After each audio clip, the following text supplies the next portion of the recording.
Hello, hello, hello. Thank you so much for letting me know that you could not hear me. Um, yeah, no, I'm here now. Yay. Forgot to do the whole turning on of the volume thing, you know. Um, but yeah, here now, super excited. We are reading. The name of this book is Secret. We are almost to the halfway point. Let me see here. By the end of what we're reading today,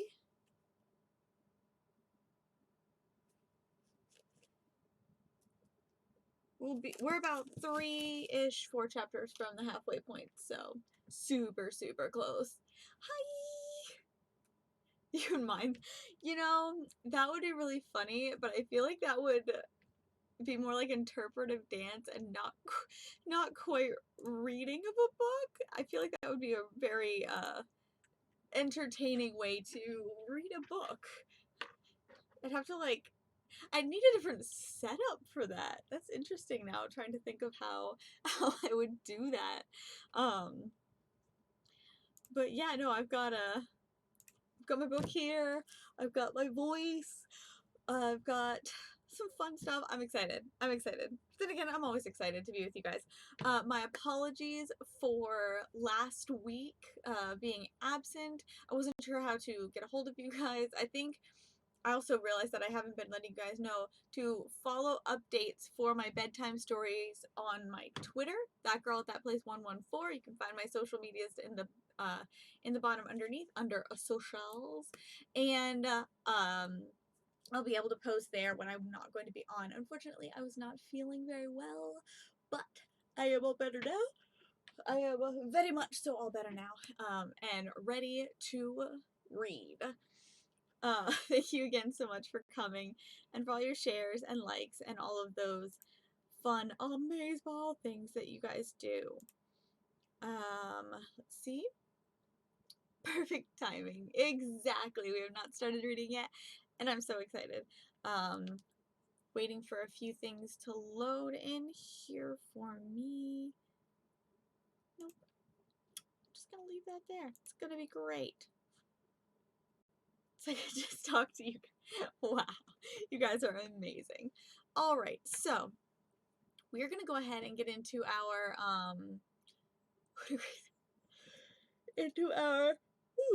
excuse me, I'm already tired for bedtime stories. We're gonna go ahead and get into our what happened last time, and then we'll go ahead and get some reading. And remember, guys, I will not be able to talk to you guys or respond to your chatter and whatnot, but that does not mean you need to stop chattering. Feel free to continue to talk to each other, to scheme about what might happen, to conspire and figure out what you think is going to happen. Tell me what you think of the characters. If I do a silly voice or something and you guys really like it or don't like it, let me know. These are all just for me to have fun and to practice my reading out loud. So yeah. It's so funny. I don't yawn or anything, and then I sit down and if I know I'm gonna read, I just start yawning. My apologies, guys. Okay, so what happened last time in our story? Our main characters, Cass and Max-Ernest, found out how to read the magician's notebook, and that was by opening the bindings of the page of the binder, pulling out the notebook and reading the reverse side of it. And what's really cool about that is once they did that, they found the entire life story of the magician, to which we started reading last week, where the Bergamo Brothers, they are Italian, and were they ran away from Italy because of Mussolini and his reign of terror. Their parents had shipped them to the Americas, and they were supposed to be going to Kansas, but they did not know that part of their stop was going to be, I believe, in Missouri instead. And so they got off at the wrong stop, but it worked out in their favor because because there was a circus in town. And when the circus came through, the boys were super super excited seeing what seeing what they could and seeing all the fun things and kind of understanding how the circus worked. And one of the boys, they were super super excited, so one of the boys decided to go and snatch a caramel apple to share. But when they did that, they ran into one of the tents and were caught. And so the the ringmaster decided to kind of just not ask them where they were from, where they were going, but just, hey, guess what? You're a part of the circus now. And they kind of found that they had an affinity for magic. They were pretty good at it together. Their dad gave them a magic book, and they studied it on the way on the boat from Italy to America. And that's when when they were at the circus, they kind of were like, hey, check out what we can do. And they were like, yes, exactly. And so we are on part 2 of the story, which is why in the description of the story it says bedtime stories chapter 14 question mark. It's because this book is a troll, and sometimes it's going to make it very difficult. Where is it? There it is. See, chapter 13 14 question mark. It makes it very difficult for me to title things sometimes. Especially with some of the other books. I'll explain that when we get to those.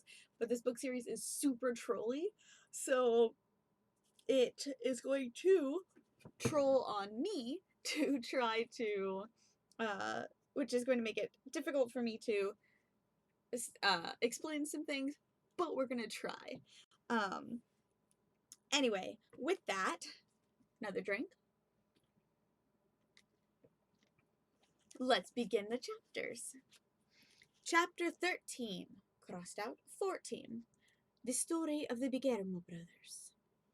Of course, I didn't really believe that the number 13 is bad luck, but under circumstances, why not?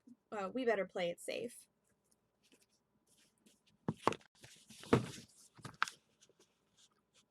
There we go. When lunch hour arrived, Cass was so anxious to get back to the magician's notebook that she did not notice the police cars and fire truck parked in front of the school. Can you imagine Cass missing on what may well have been the very first real disaster in her school's history? What can I say? Even a survivalist gets distracted sometimes. I promise we'll return to the police cars and whatever terrible event that may foreshadow, but let me stay with Cass for the moment. I'm sure you're almost as anxious to get back to the notebook as she was. In case, for some reason, you had to stop reading earlier when she did, if, say, some mean person caught you reading this book and you were supposed to be doing your homework, or you were supposed to be outside enjoying the sun, I remind you that Petro and his brother, accidentally stumbling on the circus, have now become a part of it. As soon as Max-Ernest joined her behind the gym, Cass jumped right back in and started reading aloud. After a few weeks in which we did every job from cleaning up the elephant dung to acting as the shields, the ringmaster let us put together our own circus act. The act included not only cards and tricks, but the mind reading. This was perfect for us because we knew each other so well, and practically we had been in the telepathic communication all of our lives. Also, this will be important to my tale. we both had the condition that is called syn syn synesthesia, the confusion of the senses. If you want to know how to pronounce synesthesia, it sounds like anesthesia, anesthesia, but with the sin at the beginning. So synesthesia. Helpful. Thank you. Thank you very much, writer. For those people who have synesthesia, the sound and colors and even smells are mixed up in our head. When I hear the sound of scraping metal, I see a streak of bright yellow-green light, screeching tires, and orange-red. Most bells are blue, although when I see blue, I don't hear bells. I smell soup. When was even a certain woman who needed only say one word and I would be in dark gray cloud and feel like I was drowning in the coldest lake of the earth. But I am getting ahead of myself. She appears a little later in my history. If only she never appeared at all. What was the most helpful for our act was that, for me and Luciano, the numbers and letters, they all had the colors.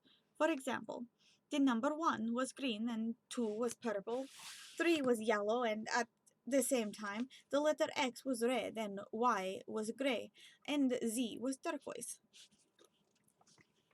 Seeing letters in colors, it is sometimes called audition colore, colored hearing.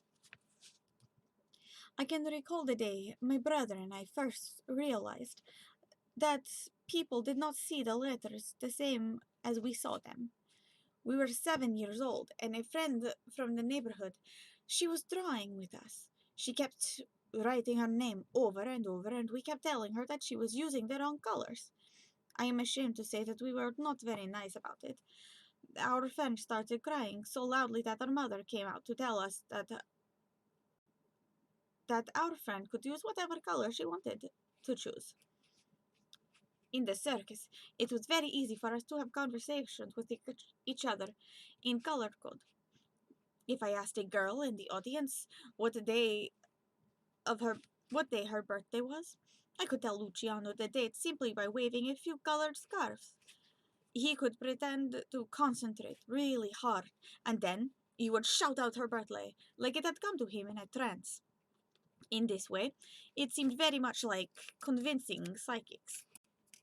Other times, our acts grew into something very splendid. The ringmaster's wife, she made for us satin capes and turbans, and Sammy, who was our friend now, he helped us to create some real magic effects with the music and the lights and the smoke of many colors. But it was after the mysterious gift had arrived that our act truly came to life, and also to an end. One afternoon, a local boy, he brought to us a large package wrapped in brown paper. He said a beautiful lady had paid him to make a buck to deliver it to us. A fortune of money in those days. As soon as he left, we ripped open the package. At first, we had no idea what it was, what we were looking at, or why it had been given to us. It was a wooden case, very old, containing dozens of glass vials. It was some kind of chemistry kit. For Was it some kind of chemistry kit? For what purpose was it? Only when we saw a small brass plaque that read "The Symphony of Smells" did we have the inkling. Could it be true? Were there other people in the world who experienced the music and the smells together? How fantastic! After a few days the experiments, we discovered that we could make stronger scents by making a fire and pouring it in just a little bit from the vials. This smoke turned into many colors, and the aromas filled the air. We added also a little bit of the gunpowder to make the sparks together with the smoke and the smells, and it was very exciting to see. Luciano and I, we practiced every day until we were able to communicate with the smelly smokes and smell signals, as we called it. Imagine now, I could tell Luciano the name of somebody's cat just by releasing the scent of mustard into the air. Truly, our act was now the feast for all of the senses. The ringmaster, he liked it so much. He bought for us a special tent with the big banner announcing the amazing Bergamo Brothers and their symphony of smells. Everywhere we went, we put up the poster advertising our act, and the crowds, they lined up again and again. It had been a year since we joined the circus, and we were once again in Kansas. There was an article about our act in the newspaper, and we wondered if perhaps our mother's cousin could come to see us. We knew, maybe, our parents had already come from Italy, and they would come too. During the show, I searched the audience, but I saw nobody special, except for, that is, a woman, who stepped into the tent at the end of our show and made me forget all about my parents. This woman, she was so beautiful, it seemed to make the whole world stand still. She had the blue eyes and a waist so tiny she should have been had herself been a circus attraction. She had the long blonde hair, and she wore long, elegant gloves that reached to her elbows. Gold jewelry glittered on her everywhere. Truly, she was a golden lady, I thought. After I saw her standing by the entrance of our tent, when the rest of the carnival had left, she smiled and told my brother and me how much she enjoyed our show. "Did you like my present?" she asked. Seemed, it seemed to have been put to good use. "What present?" I asked. "Why, the Symphony of Smells, of course. It's quite a treasure, you know. It was made by a French doctor many years ago, a scientist by training, but he was a great lover of the arts.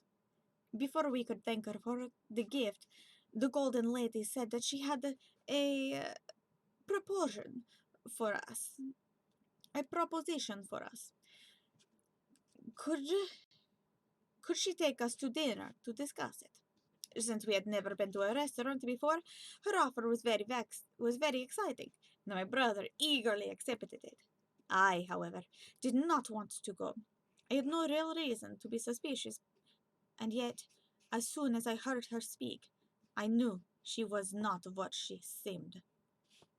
Yes, as you may have guessed, the Golden Lady was the woman whose voice made me feel as though I was drowning. I shiver now, just to think about it.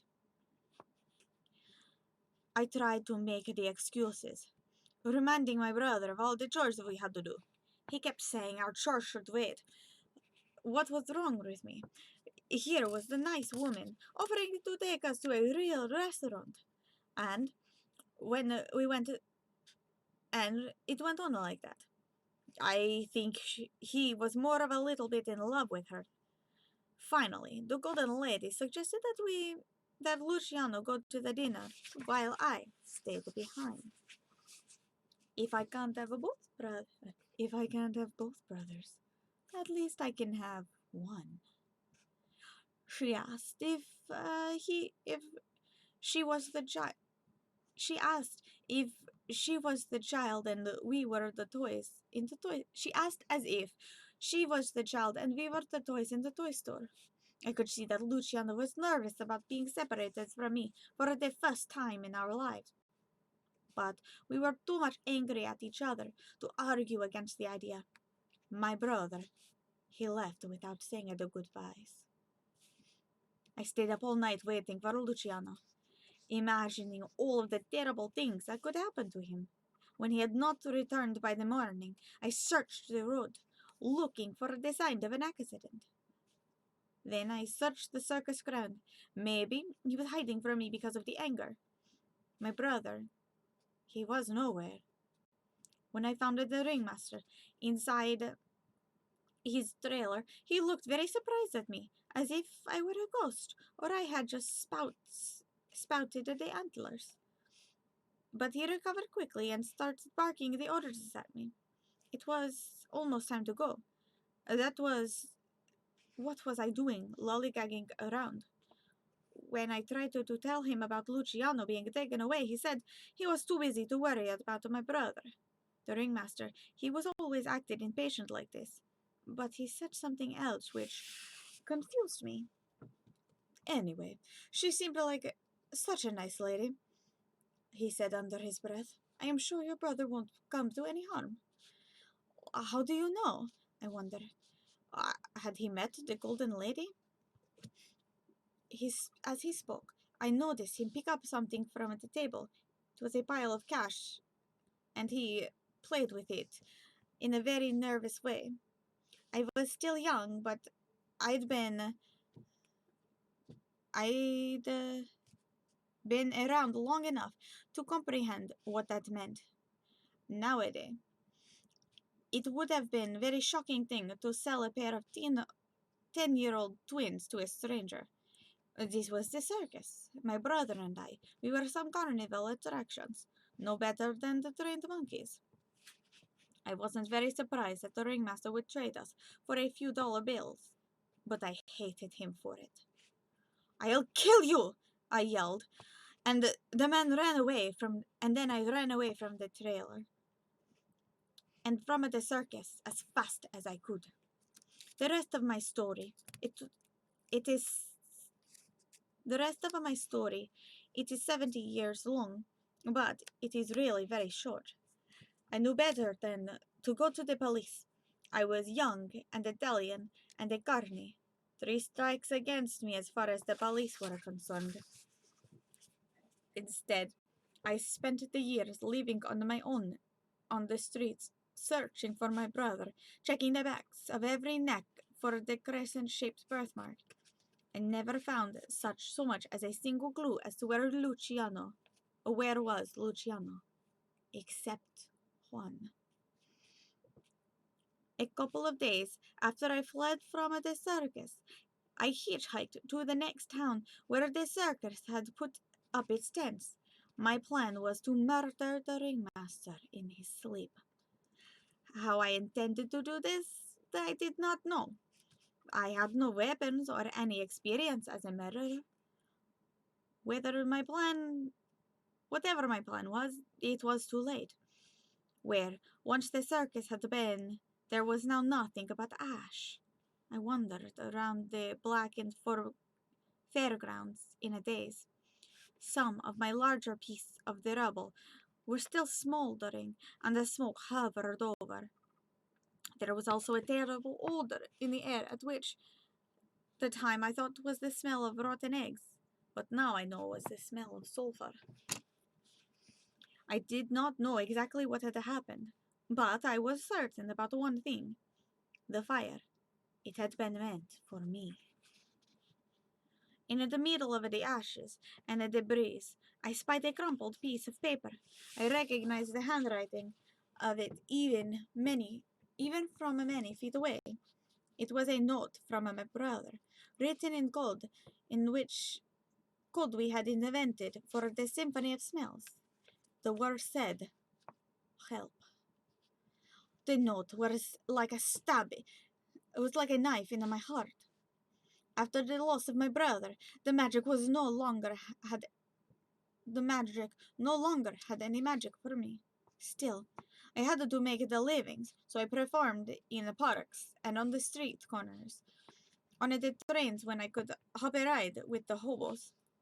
Eventually, I graduated to the nightclubs and the theaters, and I believed I am a success as far as magicians go. I never believed much. However, no friend could ever take my brother's place, and I am today an old hermit. And yet, I never gave up the hope of finding Luciano. Against all reason, I feel inside me that he is still alive. One day, a few years ago, I was looking in a science magazine, and the world of nature, as it always interested me for more than the world of man, I noticed an article about Cynthia's. What most caught my eye was the reference to a prodigy child of a 1930, a girl, talented at the violin, that she came to be an international sensation. She claimed to see the colors when she played the music, a well-known form of the Cynthia. And she wrote of a magnificent piece called The Rainbow Sonata when she was only 17 years old. At 9, she was kidnapped and never heard from again. Another child with Synesthesia kidnapped. Just a coincidence? Perhaps. But it was the first clue that I had in 70 years. I had no choice but to investigate. Mysterious, all over the newspapers about violin were missing from the library. At last, in a used bookstore in Alaska, I discovered an old magazine article that described the circumstances of her kidnapping. According to an usher at a concert hall, there she was, where she was the last person performed. The violin was seen talking to a woman shortly before her disappearance. The usher said the woman was dazzling. She had the blonde hair and the gold. Ugh! That's so annoying! Cass turned the notebook over, frustrated, looking for more hidden pages. That's it? Yeah, it just ends there. But we never about the. We never found out what the secret was. I know. I think maybe he wrote more, but he ripped it out. Look. Cass opened the notebook flat and pointed to a broken seam, barely visible on the inside of the spine. Like he wanted, like if he had to run away really quickly and he couldn't take the whole notebook. The pages had to fit in his pocket. You mean like if he heard someone coming or smelled fire or something? I guess that's possible, said Max-Ernest. Or maybe he was like killed and the killer took the pages, or exactly, Cass interrupted, grim. You know who she is, right? Who? Asked Max-Ernest. The Golden Lady. Can't you tell? The Golden Lady is Miss Mavis. Max-Ernest shook his head. No, she's not. She can't be. Yeah, she is. Listen. Cass flipped through the notebook. She has a teeny tiny waist, all that jewelry, and she wears gloves.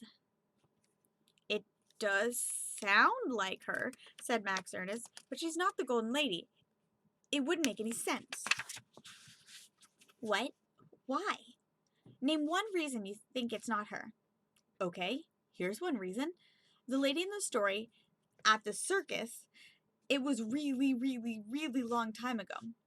If it was Miss Mavis, she'd be like 100 years old now, if she was even still alive. How about that? Cass bit her lip. He had a point. Miss Mavis didn't look anywhere near that old. Maybe if she was a vampire, then it could be her, Max-Ernest suggested. But that's highly doubtful. Nobody thinks there are real vampires, except for vampire bats. They're real. And Count Dracula, he was real. But he wasn't a real vampire. He was just a mean old guy. At least that's what people think. Now there's no way to know for sure he is dead. I mean, unless he really was a... Okay. Forget vampires. I agree. It's not her. Just wouldn't make any sense, said Cass.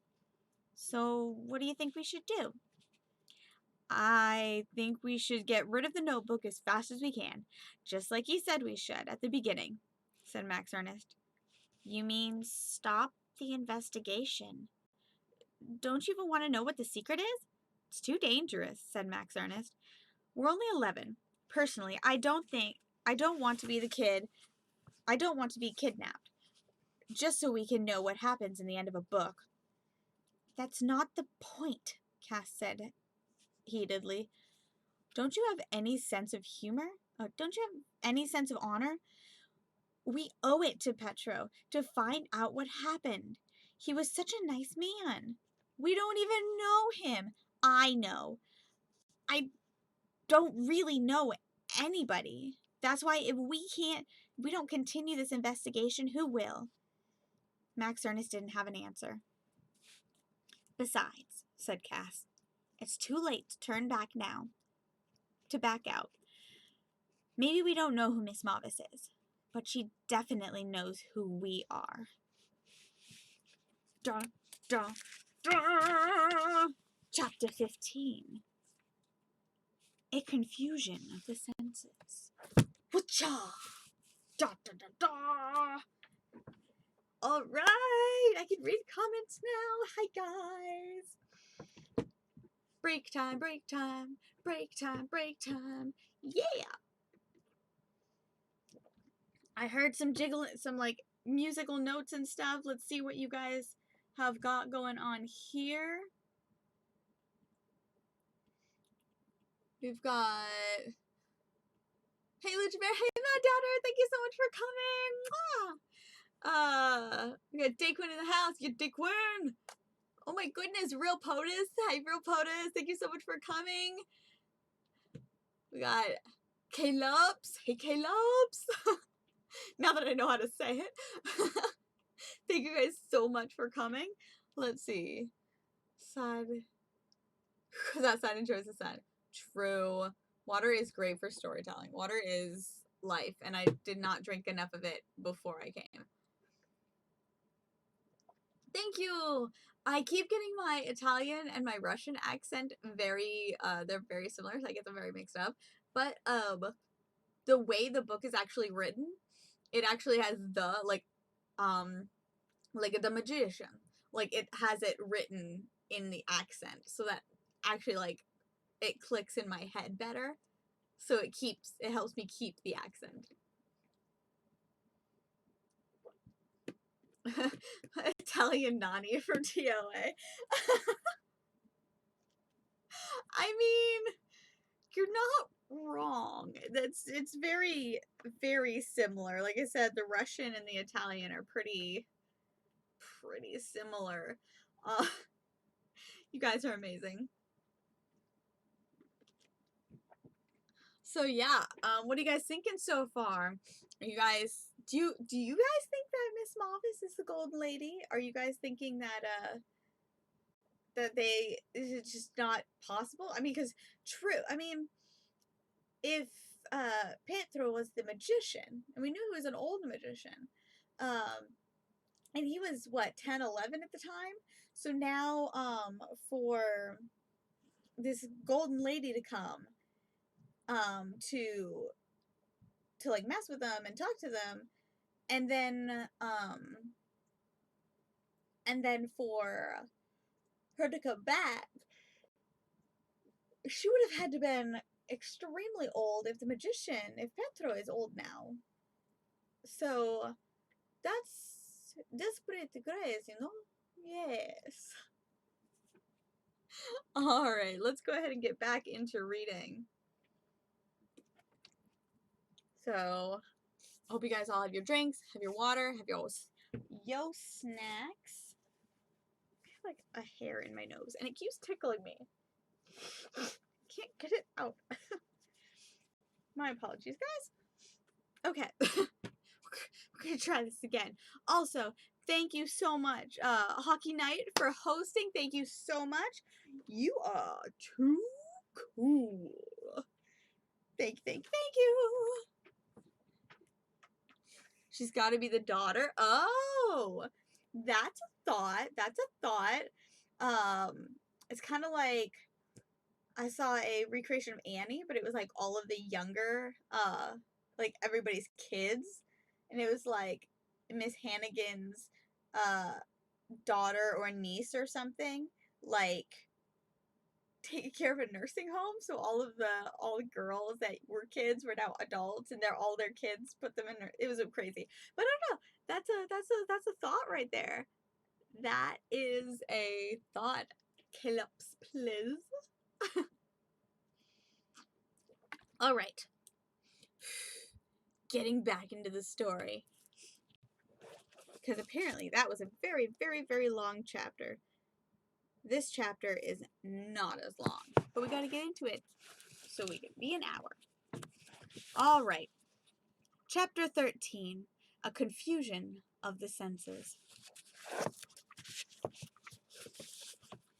Cass and Max-Ernest emerged from behind the gym, so lost in conversation that it took them several seconds to notice that the entire schoolyard was empty. "I can't believe it," said Cass. "Finally, they evacuate the school, and I wasn't even there." "Maybe it was a false alarm?" Max-Ernest nodded in the direction of the auditorium. Kids and teachers had started streaming out. Amber walked towards them, her smoochie of the week dangling from around her neck. Where were you?" she asked. "You missed the assembly." Amber, who, aside from being the nicest girl in school, was also the chattiest. If she wasn't so nice, you might have said she was the most gossipy. Told them the news. Benjamin Blake was missing. That was why the police and fire department had been there. Amber explained that Benjamin had been dropped off at school that morning, but never gone to class. Nobody had seen him leave. Nobody had picked him up. He didn't have a hall pass, or a slip, or a doctor's excuse, or even a note from his parents. Any student who had seen Benjamin, or had any ideas of his whereabouts, should tell Miss Johnson immediately, so the police could be alerted. "I can't believe you didn't know," said Amber when she finished her summary of the events. "I thought you loved your emergencies, Cass." "I don't love them," said Cass irritably. "I just like to be prepared. Actually, that's what we were doing just now, preparing for an emergency." "We're collaborators," said Max-Ernest, which made Cass want to throttle him.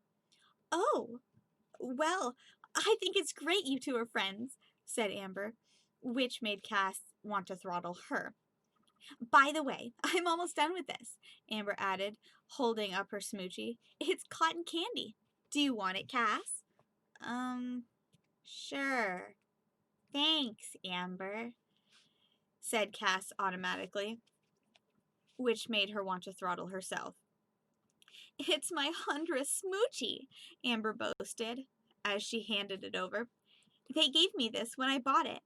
She gestured to the front of her t-shirt, which said, "I've smooched 100 times."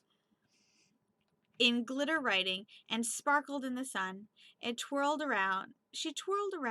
On the back of the shirt it said, "Honorary Skeleton Sister." "What's a skeleton sister?" asked Max-Ernest after Amber rejoined her friends. "It's an honor. Is that like an honor, a horror movie or something? Or comic or something?" "Not skeleton. It's oh, never mind," said Cass. "Your name is better. That's what they look like. Your name is better. That's what they look like anyway." As she and Max-Ernest walked back to class, Cass told him about running into Benjamin Blake that morning in the hallway. "I might have been the last person to ever talk to him. Ever. I was so mean to him. I thought," she thought guiltily, but she kept that part to herself. "Are you going to tell Miss Johnson?" asked Max-Ernest. "I don't know. She'll probably just think I'm making it up," Cass said, with more than a little bit of bitterness. Like most of the students at the school, Cass and Max-Ernest usually passed by all the artworks in the hallway without giving it any more than a thought than they gave citizenship trophies in the glass case or the toy drive announcement in the bulletin board. Now Benjamin Blake was missing. They stopped and looked even more closely at the paintings. I don't see what's so great about them, said Max-Ernest. I mean, what are they really pictures of? They just look like screensavers. They're not pictures of anything. That's the point, said Cass, who suddenly felt called upon to defend Benjamin. It was the least she could do, considering how she treated him. Haven't you ever heard of abstract art? Just look at the colors and the shapes. What else could I be looking at? That's all there is. One painting consisted mainly of rippling circles, like someone had dropped something into a purple lake. Rain Song, asked Max-Ernest, eyeing the card taped to the wall next to the painting. Why is it a song? There's no sound, no words. How am I supposed to know? I guess it's what he thinks of when he thinks of rain. Max-Ernest said it figured that somebody as nonsensical as Benjamin Blake would disappear. He probably didn't even know where he was half the time. But I hope he's okay, Max-Ernest added. Even though he never makes any sense. He's not a bad person. At least not bad, just bad logically. I mean, what if people were sentenced to death just because they didn't make sense? He trailed off because Cass wasn't listening. She was reading the titles of the other paintings. One was called Music of Crickets and Cars. The other was Song I Sing When I'm Scared. Other was Radio in My Mother's Office. A frown took shape on Cass's face. What? Demanded Max-Ernest. Don't you see? See what? Benjamin Blake was like the Bergamo Brothers. What do you mean? He is. What's it called? The confusion of senses. He's synthetic? Synthesis? Cass nodded. How do you know? All his paintings are of music. So what's a confusion of senses like? So that's a confusion of senses, like seeing songs. Maybe, said Max-Ernest, obviously not convinced. Come on, we gotta tell somebody, he said, turning away from the paintings. Why? What's the big deal? Don't you get it? He was the boy in the limousine. Dr. L and Miss Mavis. They kidnapped Benjamin. But I thought you said Miss Mavis wasn't the same lady in the book. Well, I take it back. I don't care how old she is. They did it. Come on. Cass started running down the hall. Max-Ernest struggled to keep up. You're saying all this just because of a purple painting? Cass nodded. They must have seen Benjamin's paintings when they were looking for us. And then she decided to take him, just like she took the magician's brother and the violin girl. You're crazy, said Max-Ernest. I am not. This is just another one of your crazy predictions. Like with that mouse. You thought it died from waste, but it was just rat poison.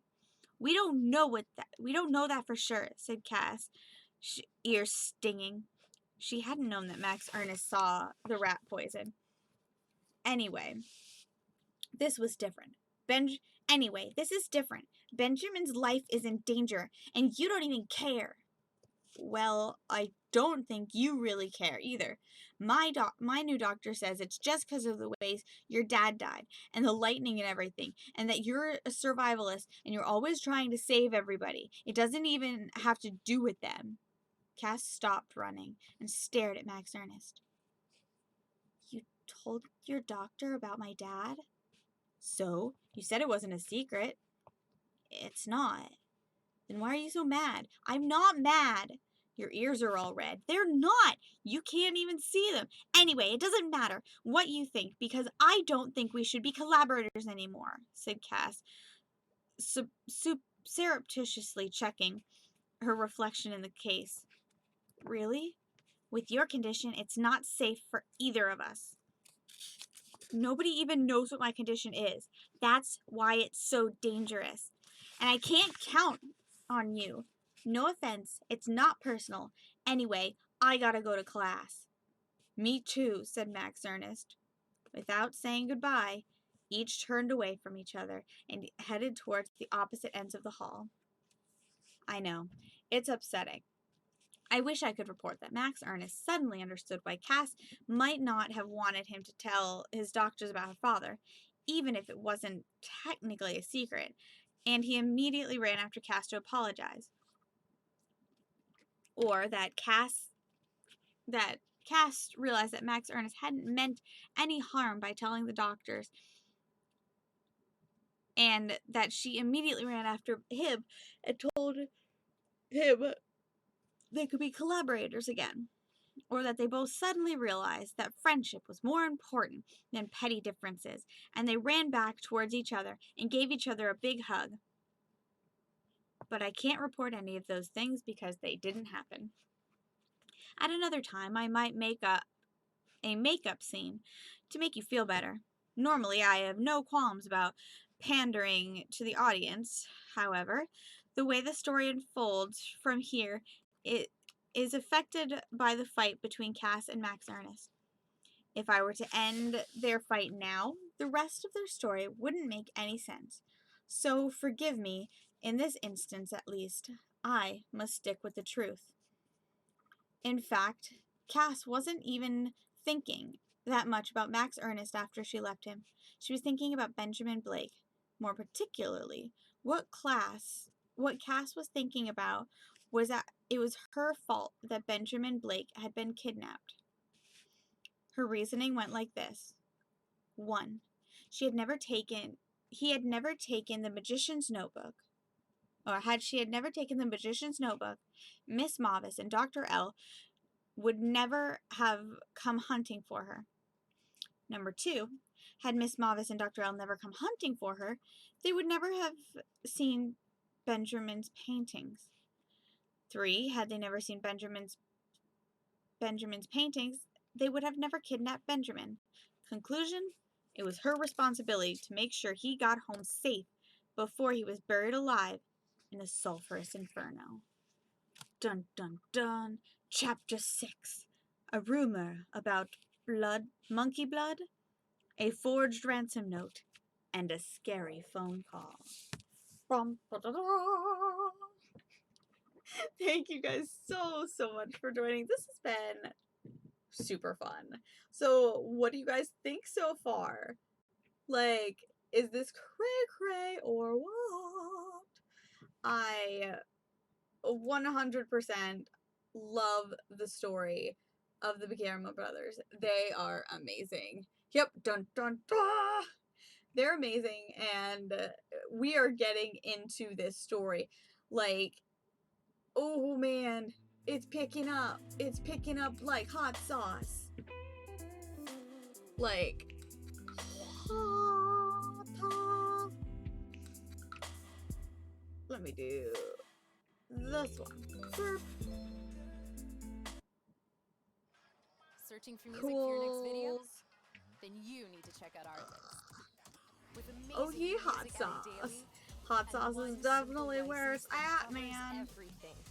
If I could get my mouse to work, that'd be helpful. For all creators. There we go. Cool. There we go. I don't know how high the music is for you guys, so we're just gonna leave it here so it's not like overwhelming on my voice. There we go. So yeah, I am, oh man, there has been a kidnapping, there has been, now we know what the Symphony of Smells is though. Symphony of Smells is for the confusion of the senses.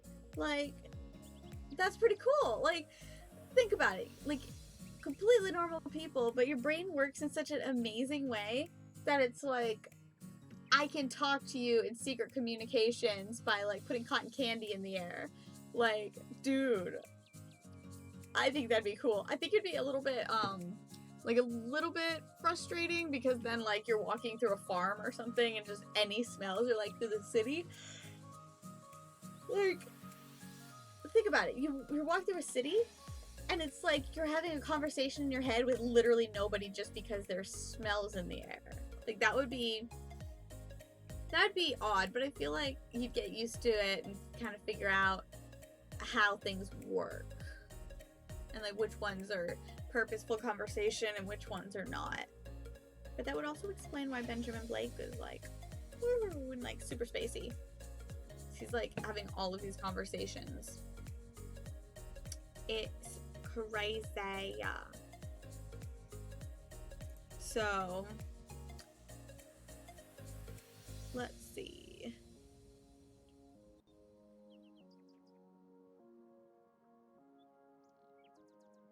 Gotcha. Okay. So yeah, I am super, super, super excited.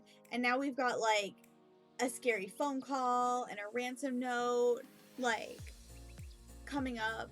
Crazy. Definitely a great story. Yeah, 100%. I am super, like, this is seriously one of my favorite book series of all time. It may seem like it's taking a while to read, but we're about halfway. We've got like a chapter or two before we're like actually halfway. So that's cool. But yeah, the story's just like, this is not the kind of series where it's like the first book is the best and then kind of goes downhill from there. Like, I think it kind of has this to it, but it's still really good. Plot on plot on plot. Exactly. There's so many plots, so many crazy things. And it naturally feels long when you read 2 chapters per. You know what? That's also true. That's also really, really true. I'm super excited about that and how that worked out. I also am looking at the clock, and I feel like I started the stream an hour early. So I'm so excited about it. Now I'm tempted because we didn't read the 2 chapters last week, and we normally end at 10. And these next 2 chapters are pretty small. I'll leave it up to you guys. How do you guys feel about reading 2 more chapters so that we can kind of catch up to where we were? And then on the YouTube channel, we'll split them. So they're 2 chapters, 2 and 2 chapters again. Thoughts on those?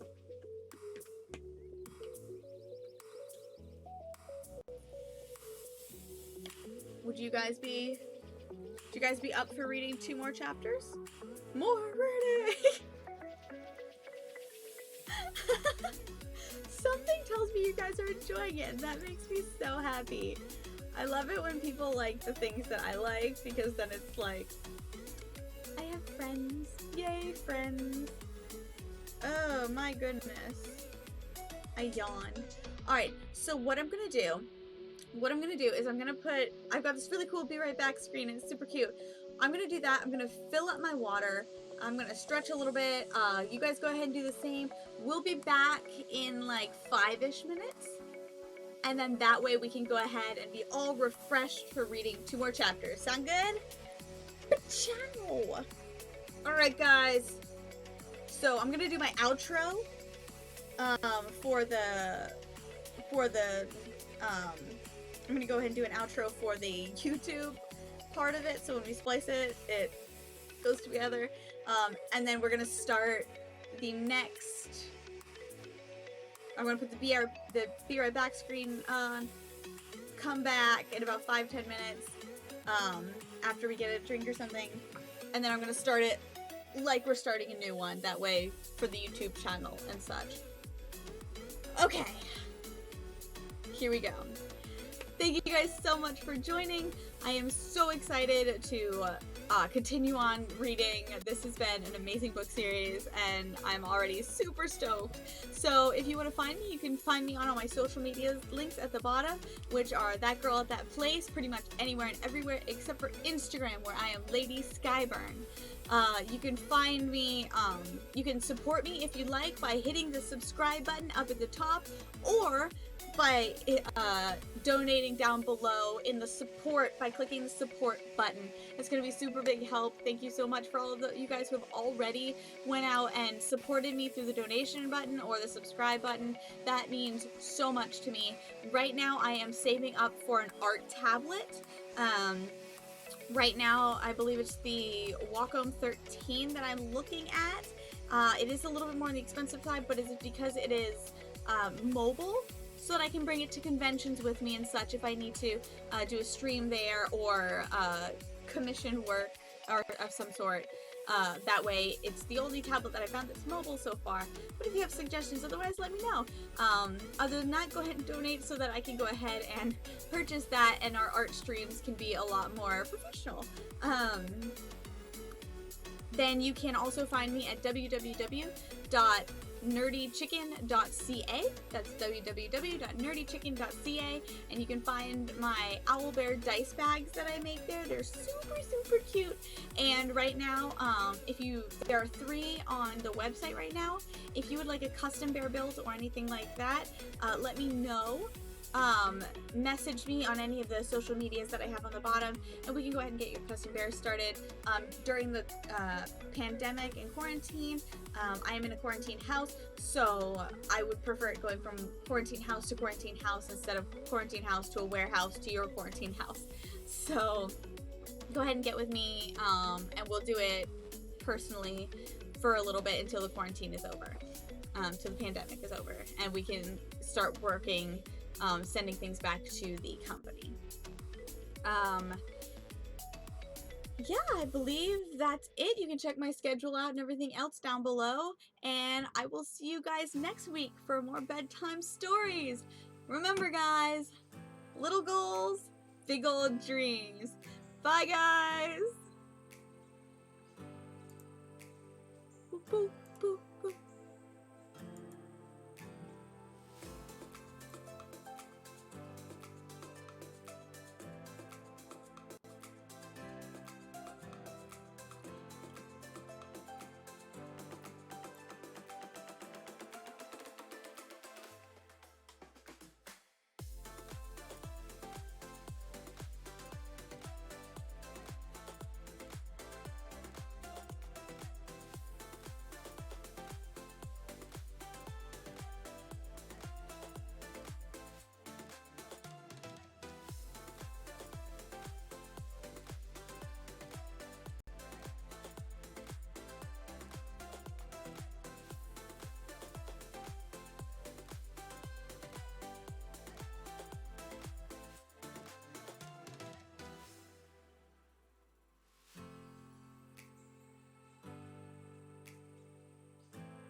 welcome back. Thank you so much. So excited for you to be here. This makes my heart burn. Thank you guys so much for coming back to another episode of the Bedtime Stories. So, I know, right? Long time no see. Thank you guys, chat. Thank you so much for being here. You guys are amazing. So excited that you guys could be here. Thank you guys for waiting and keeping up. I decided to change the outfit so that it looked like it was another week when we posted it to the YouTubes. So, you know, the things we do. But yeah, I'm super excited about getting to read again. Like, this was, I totally thought that it was like going from 8 to 9 and not 7 to 8. So, video editing 101, exactly.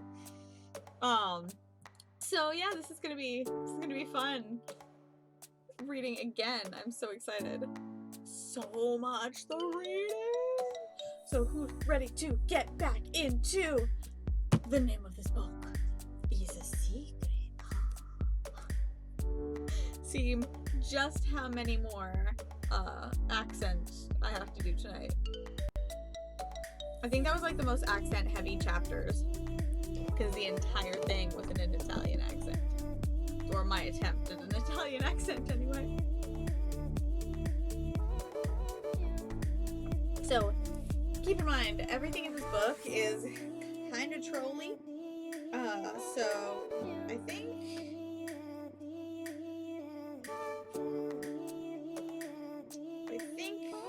these two chapters should be pretty trolly mild. We'll see how this works. Anyway, I'm gonna go ahead and give a quick recap of what happened. Oh, my chair is on the wires. Okay. Professional, guys. That's me.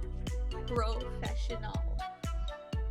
Okay, so last week on The Name of This Book is Secret,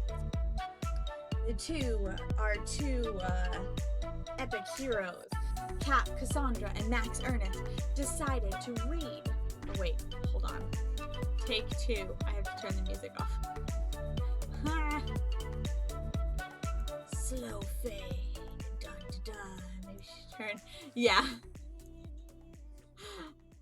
I heard the music and I started like jamming out to it while I was doing the recap. And then I was like, yeah, that's gotta be a thing. That's not a thing anymore. So, we're gonna do this. This is probably gonna do a commercial. Watch it do a commercial. I don't want it to do a commercial. Okay. So, hello, Peter! Thank you so much for coming! You probably are going to miss the last 2 chapters that we did, because we did those an hour early by accident. I got my times mixed up, but it worked out really well because now we get to read 4 chapters. And we get to, you know, catch up on Max-Ernest and the lives of these ridiculous children. I love it. Okay, so, take 2. So now, last time on our epic book, the name of this book is Secret, Cassandra and Max-Ernest decided to continue to read through the Bergamo Brothers and their portraits, or not portraits, but the leather-bound notebook, into which they found that by reading the inscription and in the front and decoding the message underneath meant that they had to undo the bindings, take out the pages, and read what was underneath the book, quite literally. So I am pretty impressed with them. I don't know if I would have come up with that, honestly. So that's how that went. And then they found out that the Bergamo Brothers, they were in a circus, and once they were in this circus, they got really, really, really good at using their senses, because they had what was called Synthria. I can't remember it off the top of my head, but I guarantee you it will be there multiple times in the reading coming up. And because they had this, their senses were a little mixed up. So when they smelled things, they actually heard things, or when they heard things, they saw things. When they saw things, they heard things, or, you know, and so on and so forth. So their senses were a little mixed up. But this made them amazing magicians, because if somebody, like, say, Luciano were to say, hey, what's your, like, whisper to me what your first dog, you know, like your first pet was, then he would, like, flick some colored cloths into the air in like a showmanship fashion or whatnot, and Petro and or vice versa would be able to do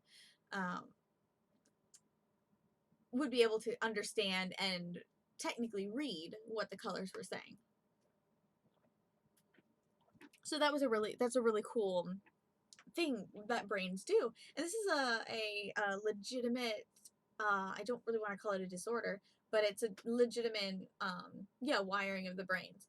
So I personally think it's very interesting and intriguing.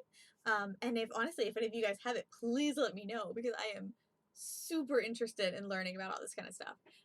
But back to the book. So when the brothers, they were in the circus for about a year, and then they came back to Kansas, and they were going to make this their biggest show yet, because they thought that maybe, just maybe, either their mother's sister or their parents had come from Italy, were able to make it to the States, and maybe be able to come hear what they've been doing and stuff, and come see the show. But instead of their parents, they found this beautiful golden lady who had long gloves and long golden hair, and a teeny itty bitty teeny tiny waist.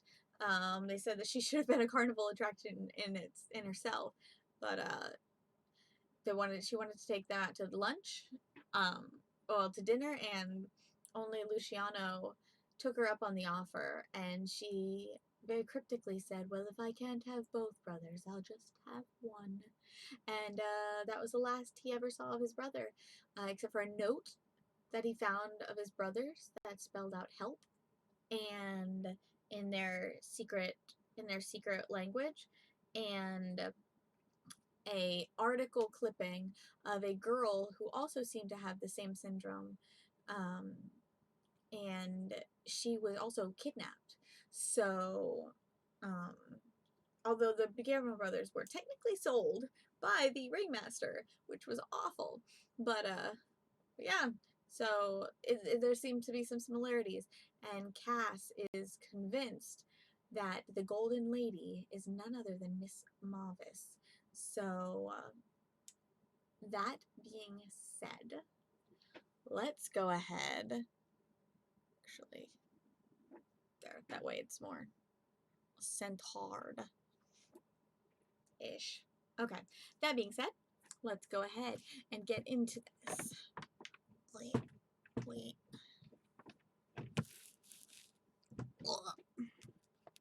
The name of... I can do this, guys. The name of this book is Secret by Pseudonymous Bosch. Chapter 16. A rumor about monkey blood.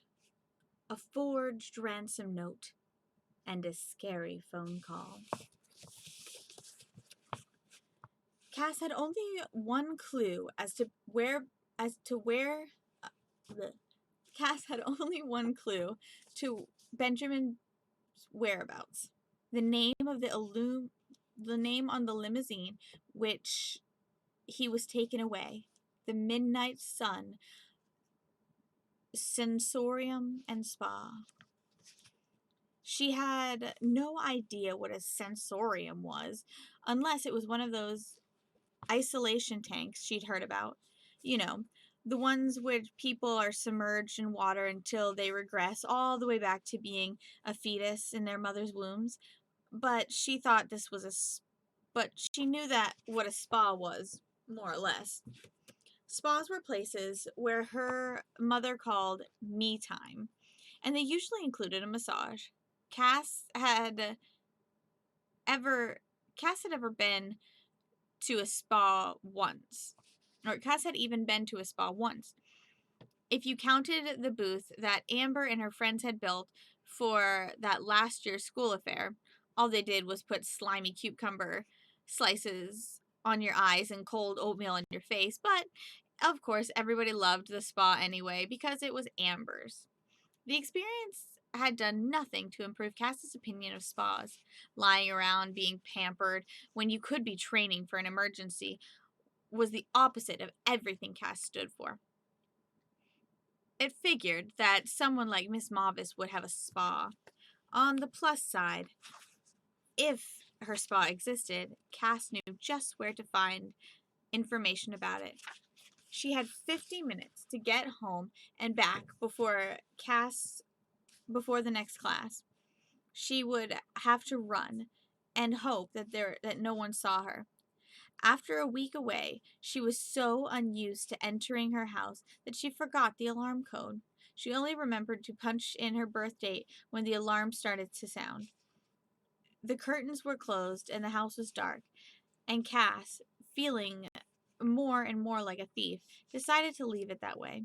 If neighbors saw the house lit up, they might ask questions for a second. She thought Max-Ernest.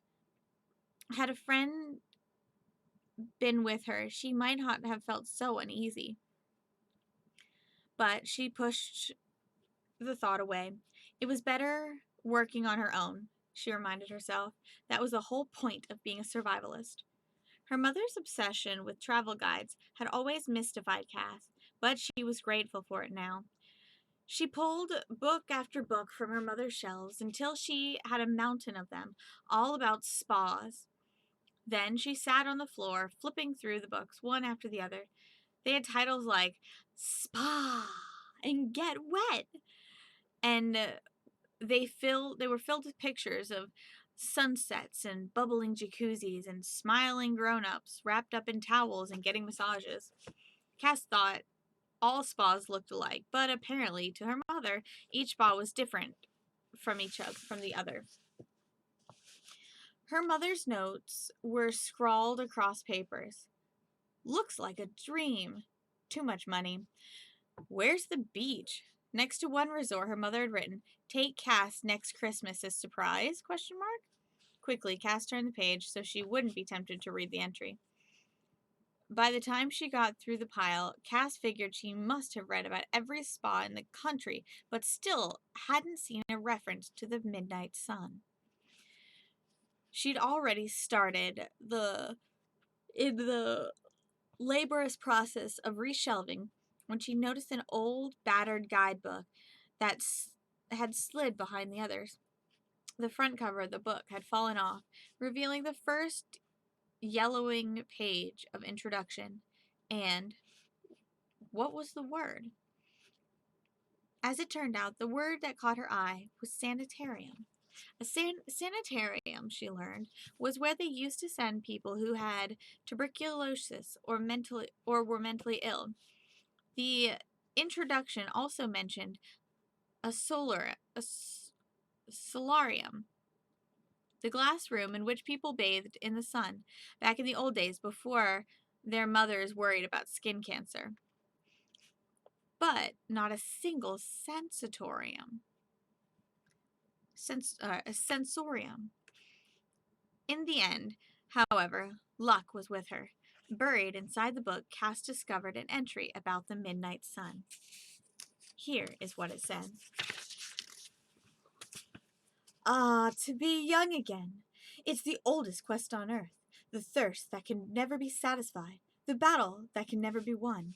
Or can it? The midnight sun, sensorium, and spa promises nothing less. Created over 100 years ago by a select group of doctors and spiritualists, the Midnight Sun is one of the most elusive and the most mysterious resorts in the world. Like the mythical Shangri-La, the magical mountaintop utopia has given rise to many rumors. Some say the guests of the Midnight Sun soak in baths of molten gold. Others say they drank the blood of newborn monkeys. Still others dismiss the Midnight Sun as a scam and a fraud. Science, medicine, witchcraft, who knows? Their treatments are closely guarded secrets. No one speaks about the Midnight Sun in public if he or she is ever to visit again. Intrigued? Unless you're a celebrity, you have a royal title next to your name, it's nearly impossible to get a reservation at the secret sanctuary. But those brave enough can call XXX or write to XXX.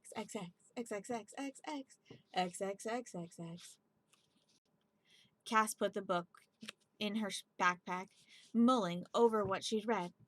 Why did so many grown-ups want to be young? She wondered, when it took so long to grow old. It was like going on a 1,000,000-mile road trip, then wanting to turn around without getting out of the car. She'd seen enough commercials to know old people would do anything to look younger. Okay, maybe not a bath of molten gold. It'd be so hot, you'd burn up. But she didn't doubt that Miss Mavis would drink monkey's blood given the chance. Now, Cass had the address of the Midnight Sun, but what to do with it? That was the question she'd asked herself as she ran back to school. She couldn't just give it to Miss Johnson, not after the last conversation. If Max-Ernest didn't believe her theory about Benjamin's kidnapping, Miss Johnson never would. Cass thought about writing an anonymous note, like a tip-off from a concerned citizen, but then she had a better idea. A ransom note. Anybody could write a ransom note, she reasoned. Any ransom note would really get Miss Johnson's attention. And Cass knew from detective books and television shows that the police used ransom notes to track down bad guys. With any luck, Miss Johnson would send them to save Benjamin as soon as she read it. Below is Cass's note. Naturally, Cass was careful to disguise her handwriting. Also, she tried to be very polite because she was writing to Miss Johnson, the principal of principals. Dear Miss Johnson, good day. We have kidnapped the artist Benjamin Blake. Please bring $1 million to the Midnight Sun Sanatorium and Spa and leave it in a suitcase for us, or else Benjamin Blake will be killed in a terrible way.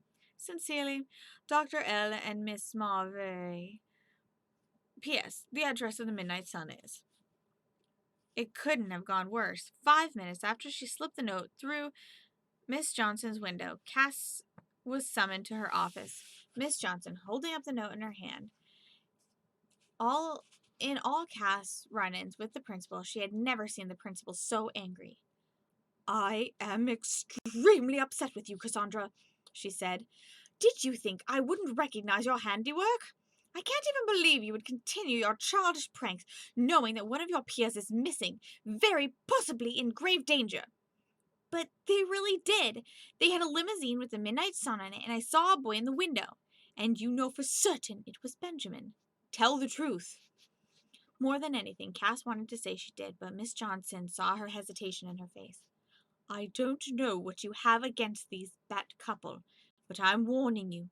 If I hear you are troubling any faculty or students, or, heaven forbid, the police, with your outlandish theories, well, I'll suspend you for the whole year.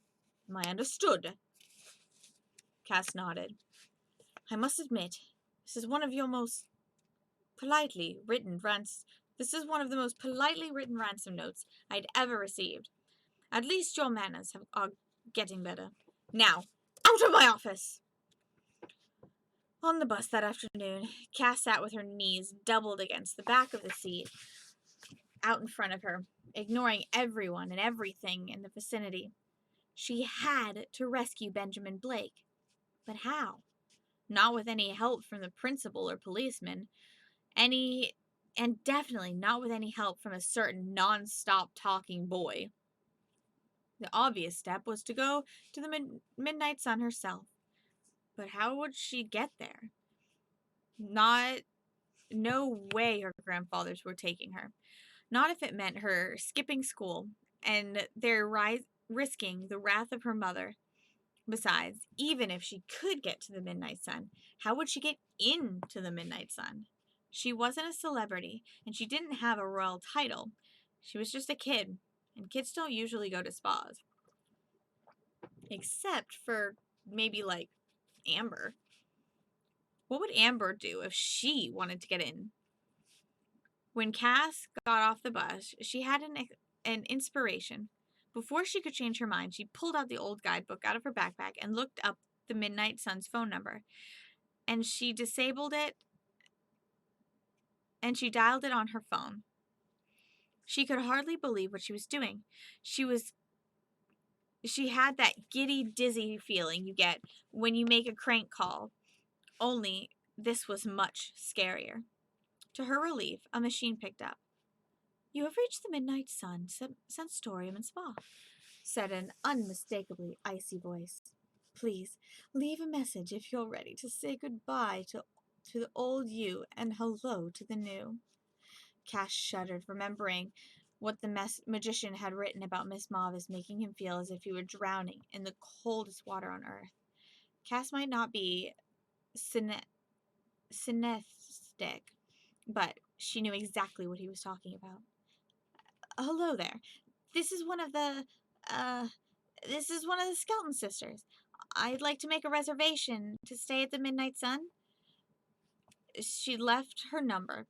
Then she dropped her phone onto the floor, wondering whether Max-Ernest was right after all. Maybe she was crazy. It took her a couple seconds to realize her phone was ringing. Holding her breath, she picked up the phone and held it several inches away from her ear, as if it was a particularly lethal kind of snake. "Hello," Miss Mavis tinkled on the other end. "How wonderful to hear from a Skelton sister. To whom am I speaking, may I ask? Romney or Montana?" Neither," said Cass. "I'm the other one." "Oh, there's another one?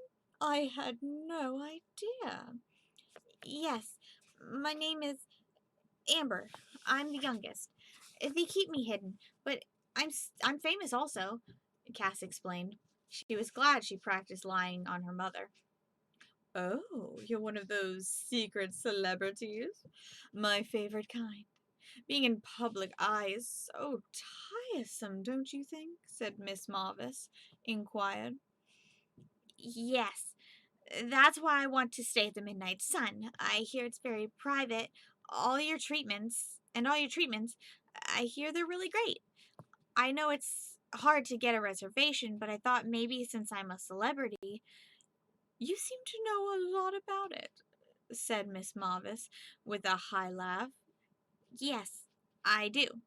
Cass, not about to admit that she knew that was all she knew. "Well, you're in luck. It just so happens we have an opening this evening. Shall I send a limousine for you?" Yeah, I guess," said Cass, choking on her words. "That would be good." "Terrific. I'm sure you'll love all of our treatments." Cass shivered. The way Miss Mavis said the word treatments, it sounded more like punishments. Chapter 7. "I've changed my mind." Dun, dun, dun. Now would be a great time to take a break or read comments. Let's see what y'all have been doing. I need to get a new mouse. My mouse is like Froyo. Oh, come now.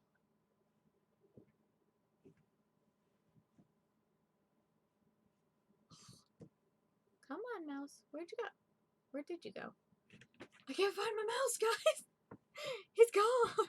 Oh, there it is. Okay. Oh my goodness. There we go. Let's do this. Long time no see. Yep. Turn the music down. Yep. Okay, so. Yay! Peter's here! I'll mix up the chapters in my brain. It's a thing. Yeah, no, things work. Chapter numbers aren't the thing that matters as much as the storyline, the plot. Let's see. Wrong wiring in the brain? Yeah, a little bit. Are they androids? I don't know. We'll have to find out, man. There's an artist named Melissa McCracken who has synesthesia. What paints what it's like. Oh, that's cool. I'll have to look her up. Let me write that down, actually. Maybe if I can find a piece of paper in all of my crazy things. And a pencil. Let's see. What's her name? Melissa McCracken. Cool. Thanks for letting me know. Beautiful painting. I'm sure. The day turned around a bit. That's good. Yeah. I was actually listening to a stream right before this one, and it's nice to have like streams and different shows and stuff that you find that are very interesting and good for you to watch. I don't understand why my mouse has just decided to not work.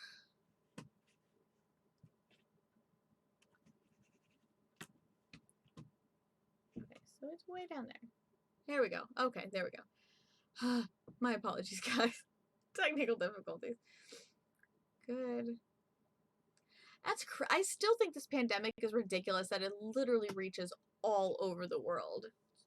Crazy. Us cry, yo, no. Oh no, no golf.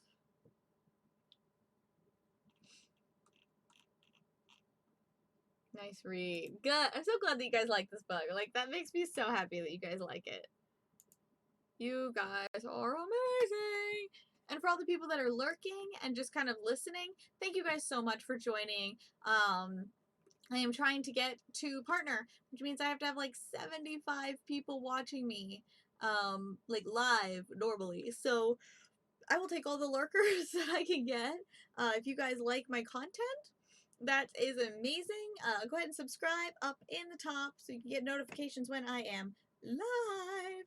Or if you would like to help me continue to support other artists and other streamers and stuff, like my overlay here was done by the amazing Kate, Me in Midair. You can find her, I believe, at like meinmidair.com or something like that. I'll have to get her info so that I can plug her. But yeah, I used some of the funding that you guys gave so that I could support her and make this epic overlay. So supporting small businesses that are starting up small businesses, as well as progressing my own. So thank you so much again for you guys' donations and all those who have donated already. You guys are amazeballs.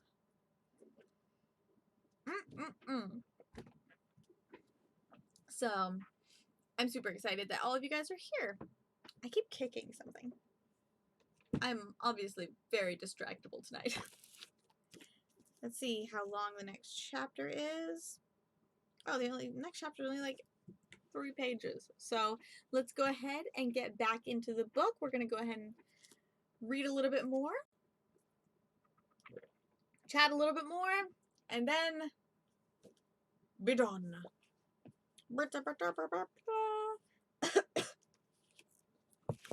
Chapter 17. I've changed my mind. Or maybe you should have, or maybe I should say, I've come to my senses. Rather than continuing the narrative adventures of Cass and Max-Ernest, I'm going to end the book right here, while they're still safe. More importantly, while you're still safe. I know you're angry with me. You've read this far. You feel you've earned the right to know how the story ends. Go ahead, laugh, scream, cry, throw the book at the wall. If you knew, well, there's the rub. You don't know, do you? If you knew the truth, I was going to say, if you knew everything in the stories entails, all those grisly, gruesome facts, all the horrible, harrowing details, you'd thank me for sparing you. Alas, since you don't know, you will go to your grave hating me, thinking I'm your enemy, then for the first time, I'm acting like your friend. Happily, you don't know how to find me. If you did, I have no doubt you would try to bribe me into finishing the story. I know how you are. I know how I am, too. I'm very susceptible to bribes. As you've probably noticed, I have no self-control whatsoever. I like chocolate best, but I also have a fondness for cheese. For instance, you were to pass... If, for instance, you were to pass under my nose a very ripe brie, you might think the bribe was gross or stinky, but you would be wrong. Oh, so wrong. You would be tempting me with a bite, only to tell me that the price of the bite would be continuing the story. Well, I'm afraid I might start writing without a moment's thought. And now, if you were to hand me, say, a piece of chocolate, dark as night, European in origin, and very high percentage of cocoa. Don't forget the high percentage of cocoa. Well, there's no saying what I will do, or wouldn't do. As a matter of fact, it just so happens that I've been saving for a special occasion, a piece of chocolate very much like the one I just described. Right now, it's sitting high on a shelf that I can't reach without a ladder. I put it there so I wouldn't eat it without first fully considering the matter. I must admit I've never wanted it more than I do now. The chocolate on my shelf is of the finest qualities. I won't mention the brand here. It's one of the information that could help my enemies track me down. Trust me, though, it's not cheap. Many cocoa beans have given their lives to make that chocolate. I can particularly taste it now. What I wouldn't do in order to eat it. It must be wrong of me to eat the chocolate without offering you some in return. I'm not the kind of person who accepts a bribe and then pretends he doesn't know what the bribe means. That's the horror of it. Oh, what's the honor in that? In short, if I want to eat that chocolate, I must keep writing. What an awful, awful choice.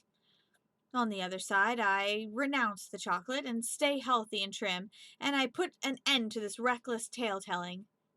On the other side, I climb the ladder, feast on chocolate, and then, full on sugar and guilt, I continue my story, knowing I'm possibly sentencing you to a fate worse than death. Actually, put it like that, the choice is pretty easy. I'll be right back. Chapter 18. It was a dark and stormy night.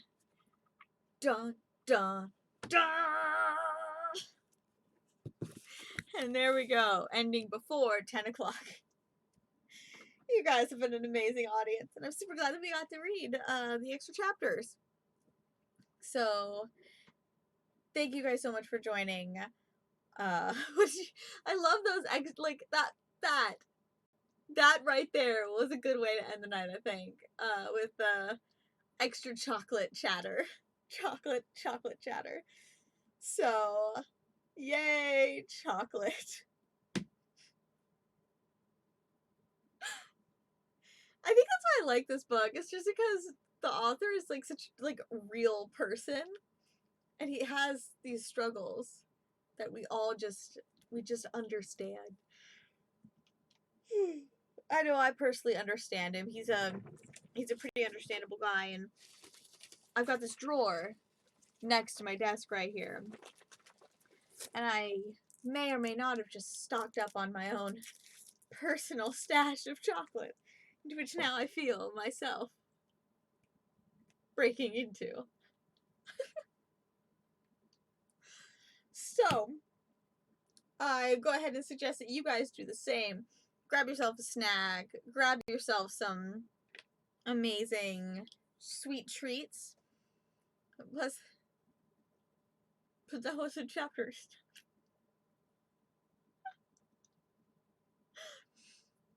That chapter was seeing into the mind of the human soul, and really it just desires chocolate.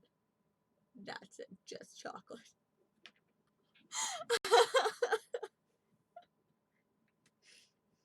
3 pages of explaining how cheese and chocolate are amazing. I don't think at the same time, but still.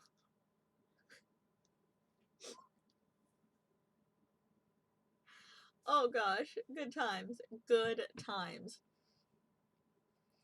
Okay, so here's what's gonna happen. I'm not tired at all. So now that I have a new game chip and stuff in my computer, which is not at all the sentence structure that I'm supposed to be using, I am possibly able to finally play Spyro the Dragon on a live stream. So, if you guys would be down to watching some Spyro the Dragon and just doing a nice decompress and chill, then we can go ahead and do that. I will completely close down my stream for a minute and then turn it back on while I get everything set up. So I don't know how it's going to work.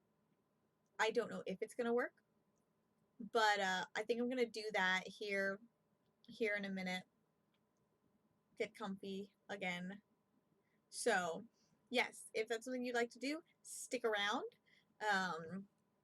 I was thinking about rating somebody, and then I'm like, I'm not ready to stop streaming. So, that happened. Put the today's stream to the max. Yeah! Do 2 weeks do 2 weeks worth of reading and so much, so much, the gamings. So, yeah, I'm excited to get back into doing some gaming and just taking a breather from the lives. So yeah, I will see you guys there. Until then, I'm going to go ahead and do my outro for the YouTubes and for the hears. So, thank you so much for joining. I am so excited to have you guys here and to have you guys continuing along this journey into the name of this book is Secret, one of my ultimate favorite book series. I've got a bunch of others that I cannot wait to read for you, but before that we must learn the secret. And in order to do that, you'll have to come back next week. You can also find me anywhere and everywhere at That Girl at That Place on all of the social medias except for Instagram, where I am Lady Skyburn. If you want to know my streaming schedule, look down below under schedule. If you like what you see and you like supporting not just this stream but also other small businesses, startup businesses, and other streams as well, go ahead and subscribe to my channel and or donate whenever I need something like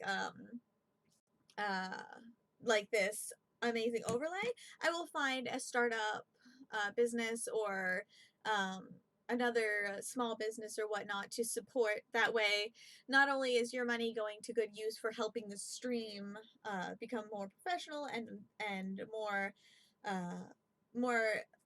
cohesive to Twitch standards and whatnot, it also helps out other small businesses and also goes to good use that way. So your gift does not go unnoticed and unsupported and not stagnant. So thank you so much for all of those who have already donated, and for those who are donating, thinking about donating for the future. You guys are amazing. I want to thank, where is it? It was way back a while ago. Hockey Night. Thank you, Hockey Night, for the host. You are amazeballs, and I cannot wait to talk to you guys again. See you guys next week. And if there are any changes in the schedule, I know 2 weeks ago I was not feeling very well, so I was not able to get to you guys. Please look on my Twitter, that girl that plays 114. You can find me there. And, well, the girl that plays right there. Find me there on my Twitter, and I will go ahead and let you guys know what's going on. I will put in bold letters bedtime stories announcement. That way you guys know that that's what's going on. So thank you so much again for joining, and I hope to see you guys next week. Remember, little goals, big dreams. Bye, guys. Mwah!